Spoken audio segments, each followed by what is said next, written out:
Oke semuanya, di materi pertama ini kita akan belajari fundamental dari vibe coding. Di mana di materi ini kita akan memahami terkait dengan teori vibe coding, kemudian bagaimana cara kerjanya, kemudian mindset dan SDLC, serta teknik coding developer modern. Nah, pertama mari kita pahami teori dari vibe coding. Oke, vibe coding adalah metode pengembangan perangkat lunak di mana pengguna memberikan instruksi dalam bahasa alami seperti percakapan kepada model bahasa besar atau sekarang yang biasa kita kenal dengan sebutan LLM yang kemudian menghasilkan kode fungsional secara otomatis. Nah, ini teori dari vibe coding. Lalu bagaimana sih cara kerja dari vibe coding itu sendiri? Kalau teman-teman lihat di sini ada 3 tahap. Yang pertama yaitu command input atau di sini kita menginputkan sebuah perintah kepada AI ya. Kemudian yang kedua, AI tersebut akan mengenerate sebuah kode program ya atau kode aplikasinya. Dan ketiga, kita bisa melihat preview berdasarkan hasil generate AI. Nah, ini merupakan teori dan juga cara kerja dari vibe coding. Nah, jika teman-teman lihat di sini, cara kerja dari vibe coding itu sangat sederhana. Jadi kita tinggal input comment, generate code, dan kita bisa lihat hasilnya. Lalu pertanyaannya, apakah memang sesederhana ini? Nah, untuk lebih memperdalam terkait dengan vibe coding, kita pahami dulu terkait dengan prinsip yang ada di vibe coding. Oke, secara praktis di sini, vibe coding itu kita melakukan coding dengan bantuan AI sebagai copilot. Itu yang pertama. Jadi, AI sebagai asisten kode kita. Kemudian prinsip yang kedua yaitu fokus pada apa yang dibuat, bukan bagaimana. Nah, maksudnya apa? Maksudnya di sini berarti kita harus fokus pada hasil dari produk yang akan kita selesaikan atau yang akan kita deliver ke market atau klien kita. Jadi kita tidak lagi fokus dengan tech stack yang akan digunakan, seperti bahasa pemrogramannya menggunakan apa, kemudian bagaimana dengan front end dan back end-nya, dan juga database-nya. Kita tidak fokus pada tech stack-nya, tapi fokus pada produk hasil akhirnya. Nah, prinsip yang ketiga, vibe coding itu kita menjelaskan vibe. Di sini berarti kita menempatkan diri sebagai user, ya, ketika kita membuat sebuah aplikasi dengan vibe coding, sekali lagi kita menempatkan diri sebagai user, apakah desain tampilan yang kita buat, kemudian alur kerja dari aplikasi yang kita kembangkan, apakah sesuai dengan kebutuhan user? Apakah benar-benar user friendly? Apakah kita menikmati atau nyaman ketika kita mengoperasikan aplikasi tersebut atau menggunakan aplikasi tersebut? Nah, itu prinsip ketiga dari vibe coding, yaitu vibe dari POV kita sebagai user. Nah, yang keempat, prinsip vibe coding itu yaitu kolaborasi, yaitu kita sebagai visioner dan AI sebagai eksekutornya. Nah, dari penjelasan ini, maka bisa saya simpulkan bahwa vibe coding itu merupakan gabungan dari kreativitas manusia dan juga kemampuan AI dalam mengembangkan sebuah software atau perangkat lunak. Itulah vibe coding. Lalu dengan adanya vibe coding ini, apa sih dampaknya terhadap traditional coding yang ada sebelumnya? Nah, mari kita lihat perbedaannya di slide ini. Ya, jika teman-teman perhatikan di sini ada traditional coding dan vibe coding. Untuk traditional coding, ini saya contohkan ketika kita mengembangkan sebuah fitur dashboard, maka kita perlu yang namanya resource atau knowledge terkait dengan front-end development, back-end development, dan juga database setup. Untuk front-end development, berarti kita harus paham penggunaan kode HTML, CSS, kita harus melakukan coding JavaScript secara manual atau menggunakan framework front-end lainnya. Nah, kemudian yang kedua, kita harus paham bagaimana membuat sebuah API, authentication, kemudian back-end logic-nya seperti apa. Dan database setup terkait dengan desain skema atau tabel, kemudian mengoptimasi query. Ini adalah 3 resource yang kita butuhkan untuk mendevelop sebuah fitur dashboard di traditional coding. Dan biasanya, dengan traditional coding ini, estimasinya adalah 6-12 minggu, tergantung dengan kompleksitas fitur dashboard yang kita kembangkan. Lalu, teman-teman bisa lihat di sini bandingkan dengan adanya vibe coding. Ketika kita membuat sebuah fitur dashboard, kita hanya perlu ya menuliskan prompt kepada AI secara detail dan AI tersebut akan ya mengeksekusi front end development-nya, dia akan mengeksekusi back end-nya, dan dia juga akan menyiapkan database setup atau database schema query-nya. Jadi dengan prompt yang kita inputkan, AI otomatis akan mengerjakan front end, back end, dan juga database setup. Bayangkan yang sebelumnya kita perlu 3 resource ini untuk mengembangkan fitur dashboard secara traditional coding. Dengan adanya vibe coding, semuanya bisa dikerjakan oleh satu teknologi yaitu AI. Nah, di sini estimasinya ketika kita mengembangkan fitur dashboard dengan vibe coding itu hitungannya adalah hari. Jadi bisa dilihat ya efisiensinya dari hitungan minggu ke hitungan hari. Dan di sini saya tidak melebih-lebihkan, saya juga sudah mengimplementasikan pembuatan fitur dashboard ini dengan vibe coding di salah satu project saya. Ya, jadi hanya butuh waktu 1 atau 2 hari untuk menyelesaikannya. Nah, itu bedanya traditional coding dan vibe coding dengan contoh pembuatan fitur dashboard. Nah, lalu dengan vibe coding ini apalagi sih dampaknya? Nah, dampak selanjutnya yaitu mempengaruhi terkait dengan mindset developer modern. Untuk kita sebagai developer modern, sekarang kita dipacu oleh outcome oriented. Kita lebih harus mengedepankan hasil ya daripada proses.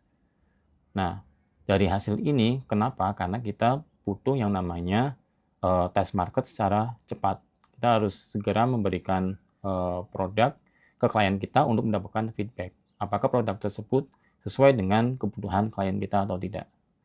Nah, yang kedua yaitu embrace learning, bahwa kita harus selalu belajar terkait dengan AI tools terbaru agar kita tidak ketinggalan terkait dengan teknologi AI yang bisa kita gunakan untuk melakukan kolaborasi dalam meningkatkan produktivitas kita. Dan yang keempat yaitu mengedepankan iteration daripada perfection sebuah produk yang akan kita kembangkan. Nah, selanjutnya perbandingan antara mindset lama dan mindset modern, ya, dari yang tadinya harus coding manual, sekarang kita beralih ke AI adalah tools yang kita gunakan. Kemudian yang tadinya butuh bertahun-tahun belajar dalam coding secara manual, kita fokus pada yang penting deliver hasil atau produk yang akan digunakan oleh market atau klien kita. Dan yang ketiga, AI itu tidak akan menggantikan kita, tapi AI itu perlu kita gunakan untuk meningkatkan produktivitas kita dalam mengembangkan sebuah perangkat lunak atau membuat sebuah aplikasi. Nah, ini merupakan dampak dari adanya vibe coding terhadap mindset developer modern. Lalu apalagi sih dampak dari vibe coding terhadap pengembangan perangkat lunak masa kini? Nah, teman-teman bisa lihat di sini. Dampak selanjutnya yaitu terkait dengan SDLC atau Software Development Lifecycle. Biasanya kita kenal dengan metodologi yang digunakan dalam pengembangan perangkat lunak. Nah, SDLC ini biasanya dimulai dengan requirement gathering atau requirement analysis, dilanjutkan dengan desain sistem, kemudian dilanjutkan dengan tahap coding, dilanjutkan dengan tahap testing, dan terakhir yaitu deployment dan maintenance. Itu metodologi yang umumnya digunakan di Software Development Lifecycle, di tradisional SDLC. Nah, selanjutnya dengan adanya vibe coding ini, tahapan dari SDLC ini berubah disesuaikan dengan prinsip dari vibe coding. Nah, di sini teman-teman bisa lihat SDLC versi vibe coding yang pertama yaitu ideation atau ideate, atau menjelaskan sebuah ide produk yang akan dikembangkan. Kemudian fiturnya apa saja dan requirement detailnya itu seperti apa. Nah, dari tahap menjelaskan ide ini, kita lanjut ke tahap penulisan prompt. Ya, prompt terkait dengan produk yang akan dibuat, kemudian fitur apa saja yang akan dikembangkan, dan detail requirement-nya. Itu kita buat dalam bentuk prompt. Lalu kita inputkan ke AI, dan kita tunggu AI untuk mengenerate kodenya. Selanjutnya kita lakukan yang namanya review, atau cek hasil dari aplikasi yang di-generate oleh AI. Apakah sudah sesuai dengan requirement yang kita inginkan atau kebutuhan kita? Nah, dari situ kita lakukan yang namanya iteration. Perbaikan dari ide, kemudian prompt, generate, dan review. Dan terakhir, jika semisal produk tersebut sudah layak untuk di-deploy, kita lakukan yang namanya deployment. Nah, setelah tahap deployment, ketika produk tersebut sudah dilakukan test market atau sudah mendapatkan feedback dari user, maka kita ulangi tahapan SDLC-nya. Apakah ada fitur yang akan dikembangkan di iterasi selanjutnya? Nah, ini merupakan tahapan SDLC versi vibe coding. Biasanya teman-teman, untuk tradisional SDLC itu membutuhkan waktu 4-9 bulan untuk mengembangkan sebuah perangkat lunak. Nah, sedangkan jika kita menggunakan SDLC versi vibe coding, kita bisa menyelesaikan proyek perangkat lunak yang kita kembangkan dalam hitungan hari atau minggu. Tentunya tergantung dengan kompleksitas dari aplikasi yang kita kembangkan. Nah, itu dampak vibe coding terhadap Software Development Lifecycle atau metodologi yang kita gunakan dalam pengembangan perangkat lunak. Oke, setelah kita paham beberapa dampak dari vibe coding, maka bisa kita simpulkan perbedaan antara traditional coding dengan vibe coding. Jika traditional coding, ya, fokus utamanya adalah untuk membentuk programmer yang berpengalaman. Kemudian biasanya untuk waktu belajarnya itu 1-4 tahun belajar atau kuliah dan juga kursus.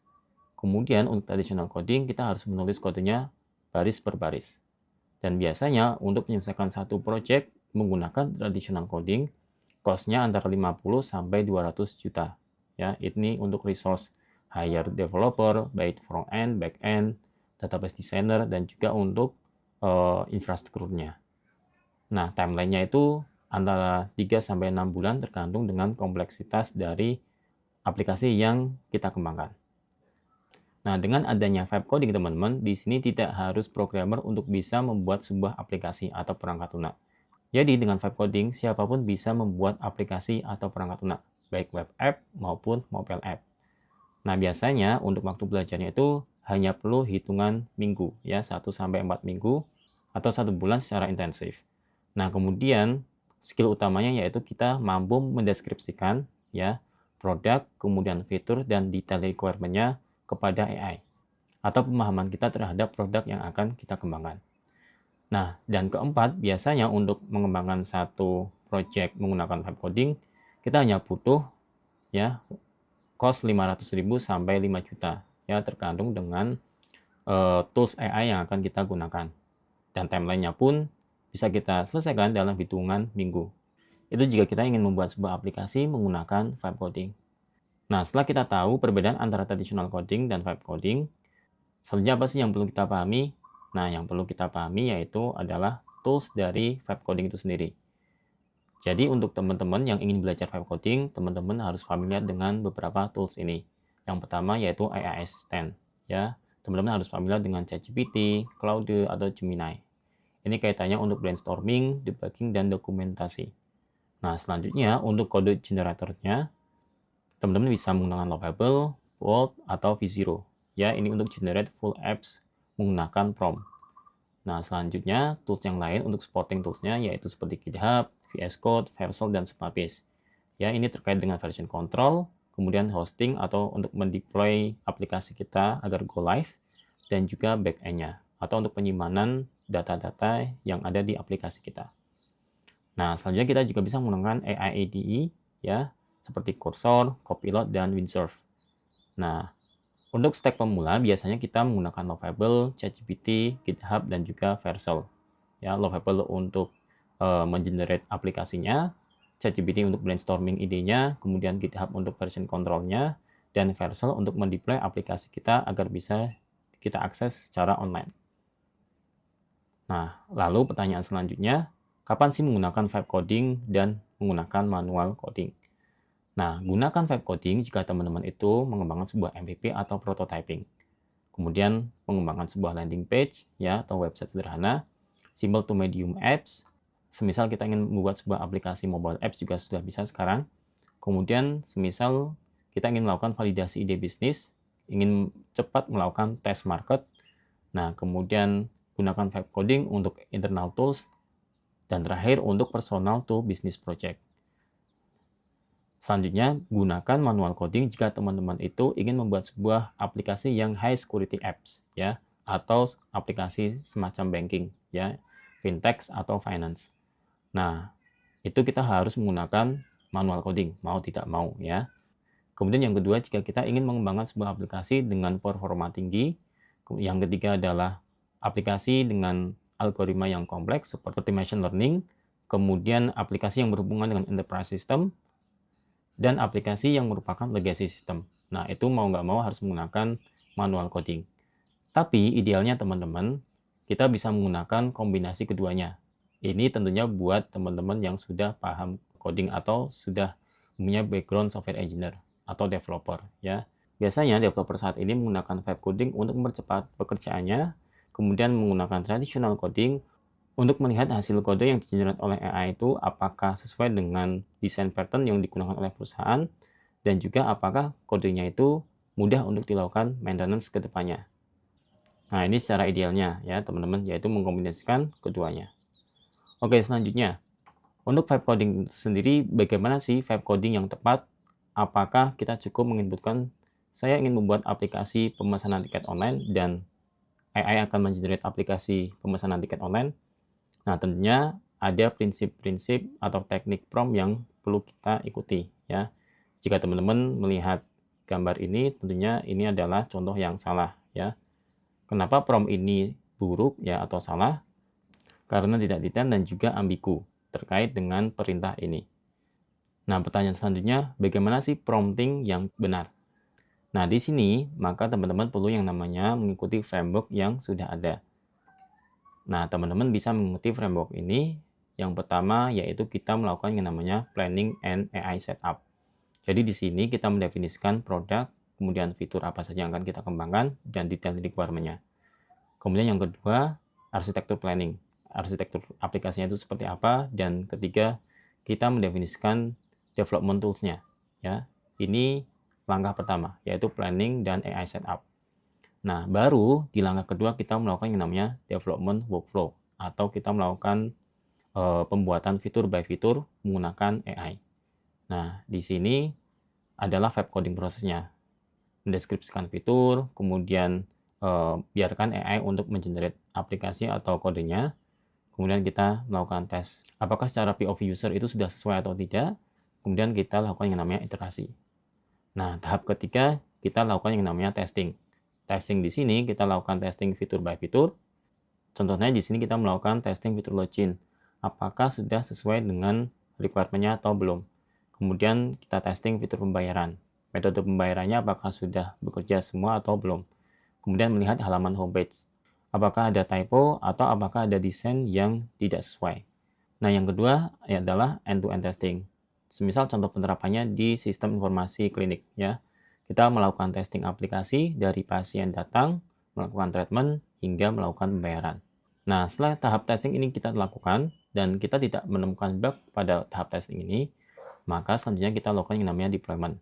Ya, lakukan release produk, kemudian maintenance, dan melihat feedback dari user. Ini merupakan framework yang bisa teman-teman gunakan dalam melakukan pengembangan perangkat lunak menggunakan vibe coding.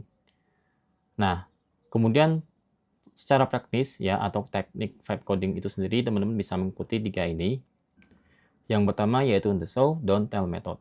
Daripada kita menginputkan prompt buat button untuk submit, lebih baik kita menggunakan perintah ini. Saya ingin button yang bikin user excited untuk klik, seperti mereka akan dapat sesuatu yang spesial. Nah, yang kedua yaitu teknik emotion driven development. Contohnya seperti ini, bagaimana membuat loading screen yang tidak boring. Ya. Kemudian gimana animation yang bikin user feel premium. Kemudian apa warna yang bikin orang trust untuk melakukan pembayaran. Nah, ini contoh dari emotion driven development. Nah, selanjutnya yaitu teknik ketiga, user story to code translation. Nah, teknik ketiga ini yang lebih saya sarankan ya ketika kita mengembangkan aplikasi dengan vibe coding.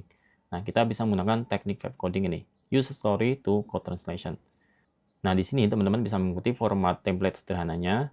Ya, di sini ada contohnya sebagai user, saya ingin action apa, kemudian supaya mendapatkan benefit atau feeling yang seperti apa.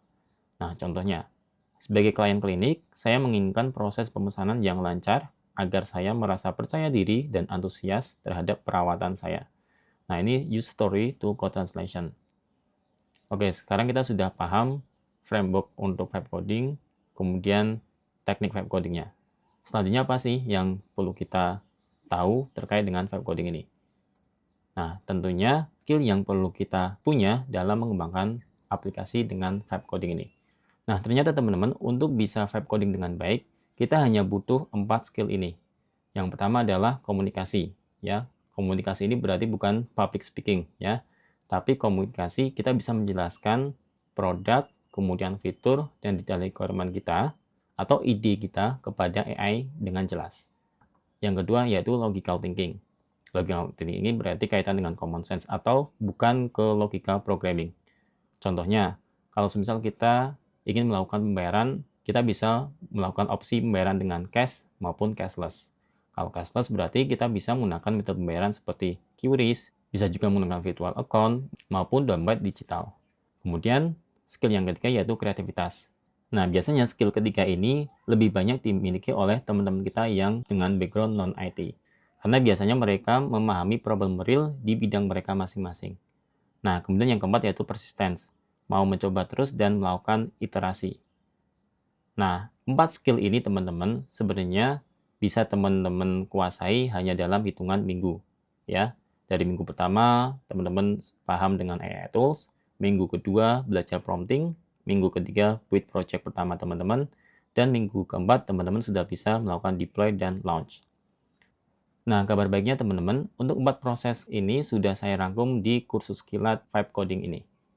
Jadi di kursus kilat Vibe Coding ini, teman-teman tidak hanya memahami terkait dengan teori Vibe Coding, tapi nanti akan langsung praktik membuat satu produk dan melakukan deployment atau launch produknya agar bisa diakses di internet. Nah, kabar baiknya teman-teman, jika teman-teman ingin belajar secara intensif terkait dengan Vibe Coding ini, dan ingin membuat project real menggunakan Vibe Coding, dan bagaimana cara monetisasinya, teman-teman bisa mengikuti kursus berikut. Nah, di kursus online ini, teman-teman akan membangun aplikasi startup klinik kecantikan yang siap komersil. Dari membuat website company profile untuk startup klinik kecantikan, membuat aplikasi untuk admin dashboard, dan juga SAS multi-tenanya. Semua ini menggunakan teknik Vibe Coding yang memanfaatkan AI untuk mempercepat development hingga 95%. Selanjutnya, kursus online ini bersifat belajar mandiri, jadi teman-teman lebih fleksibel nantinya untuk mengatur waktu untuk mempelajari materi yang ada di kursus ini. Nah, adapun materi yang akan teman-teman dapatkan seperti brief startup ya terkait dengan model bisnis dan revenue stream-nya. Kemudian Vibe Coding Mindset dan juga framework yang digunakan untuk Vibe Coding. Kemudian setup development environment-nya. Selanjutnya kita akan melakukan praktik membuat website company profile startup klinik kecantikan. Dan dilanjutkan membuat aplikasi klinik untuk admin klinik, kemudian membuat aplikasi SAS klinik untuk super admin, dan kita juga akan melakukan integrasi dengan payment gateway. Jadi kita bisa menggunakan pembayaran secara online, ya seperti menggunakan virtual account, transfer bank, kemudian QRIS, dan juga menggunakan pembayaran dompet digital seperti GoPay maupun OVO. Nah, terakhir adalah materi terkait dengan GoLive, bagaimana memilih hosting yang tepat sesuai dengan kebutuhan aplikasi kita, dan menggunakan custom domain tentunya.